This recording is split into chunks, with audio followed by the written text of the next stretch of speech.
Allez, j'y vais. Bonjour, je suis Amélie Favreau et je suis maître de conférence à l'Université Grenoble-Alpes. Demandons-nous dans cette masterclass vidéo du 117e Congrès des notaires de France quel pourrait être l'intérêt des smart contracts pour les professionnels du droit et de la justice. Le smart contract est un code informatique qui peut être enregistré dans le registre d'une blockchain, fournissant un environnement d'exécution.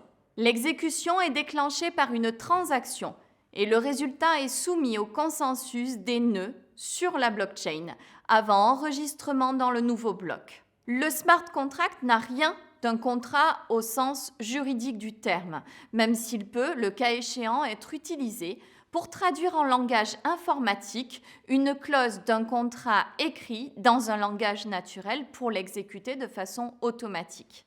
Il existe différents langages de programmation pour écrire les smart contracts. Le plus célèbre est le langage Solidity, utilisé pour déployer les smart contracts sur la blockchain Ethereum.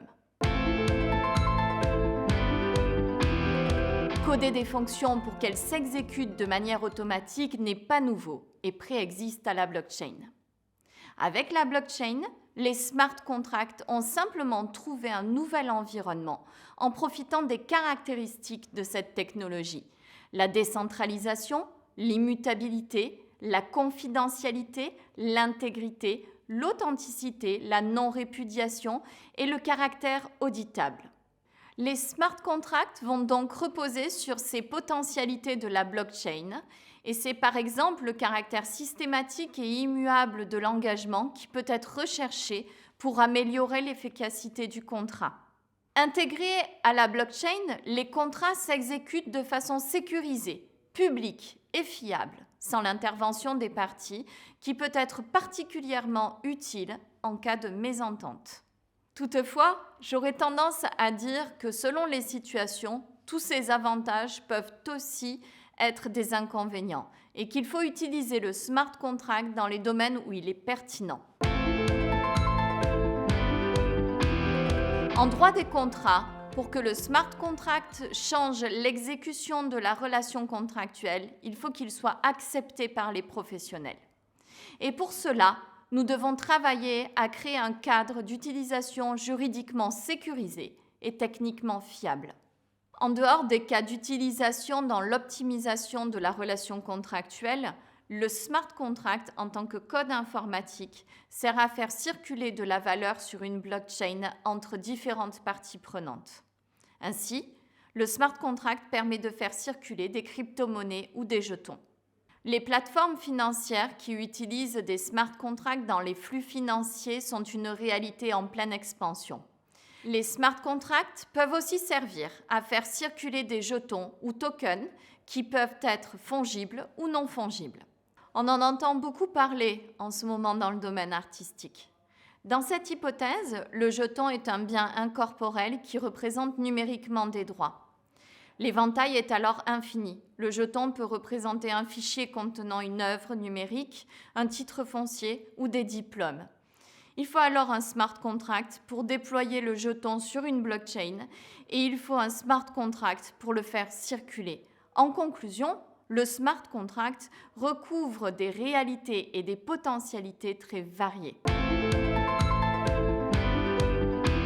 Il me semble que le juriste doit s'intéresser au smart contract pour deux raisons. La première est qu'en connaissant mieux cette technologie, il pourra utiliser tout son potentiel dans différentes branches du droit, droit des affaires, droit des contrats, droit de la preuve, voire même droit des personnes.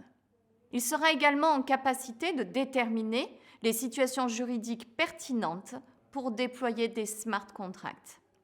La seconde est que les juristes universitaires et professionnels du droit et de la justice ont un rôle à jouer dans la construction d'un cadre juridique pour l'utilisation des smart contracts. Ce cadre ne nécessite pas l'adoption de nouvelles règles.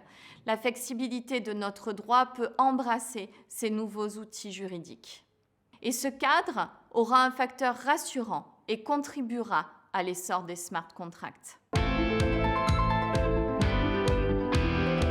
Là encore, il faut distinguer selon l'usage du smart contract. S'ils ont pour fonction la circulation d'un jeton sur une blockchain, les smart contracts sont des outils techniques opérationnels visant à réaliser des transactions. La disparition du facteur humain n'est ici pas gênante.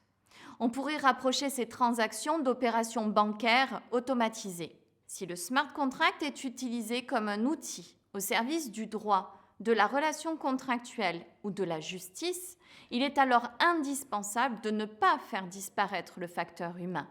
Dans les smart contracts que nous avons programmés, nous avons créé une fonction contrôleur permettant aux programmeurs de reprendre la main en cas de dysfonctionnement technique ou de difficultés juridiques. Cette fonction interroge nécessairement sur les caractères décentralisés et immuables propres aux blockchains. Pour autant, nous n'étions pas prêts à effacer ce facteur humain. Tel est d'ailleurs le sens de la récente loi du 23 mars 2019 de programmation et de réforme pour la justice qui impose aux services en ligne de résolution des litiges, après avoir obtenu le consentement express des parties, de ne pas avoir pour seul fondement un traitement algorithmique ou automatisé des données.